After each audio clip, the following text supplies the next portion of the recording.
માછીમારે નદીમાં આખો દિવસ જાળ નાખી, પરંતુ એક પણ માછલું એની જાળમાં આવ્યું નહીં. સાંજ પડી ગઈ હતી એટલે બહુ નિરાશ થઈ ગયો હતો.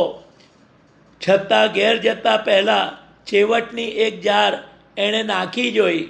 આ વખતે એના નસીબે એક નાની માછલી જાળમાં પકડાઈ આવી.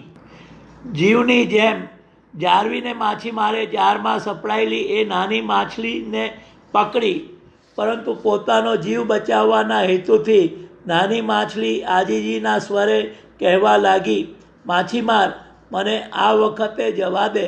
અત્યારે તો હું એટલી બધી નાની છું કે મને વેચતા તને કાંઈ ખાસ પૈસોય ઉપજશે નહીં, અને તારા ખાવામાં પણ મારું બટકું માંસ સુખ અપાવશે.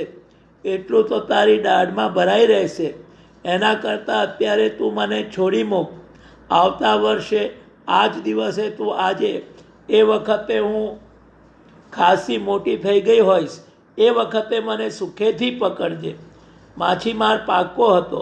હાથમાં આવેલી વસ્તુને એ જવા દે તેમ નહોતો. એણે જવાબ આપ્યો, માછલીબાઈ, હું કાંઈ એવો મૂર્ખ નથી તે તમને હાથમાં આવેલા છોડી દઉં. કોઈ માછલી એની મેરે જાળમાં આવીને પડી હોય એવું કોઈ દિવસ બન્યું જાણ્યું નથી. હાથમાં આવેલી નાની વસ્તુની કિંમત ભવિષ્યમાં હાથમાં આવનારી મોટી વસ્તુની કિંમત કરતાં ક્યાંય વધારે છે.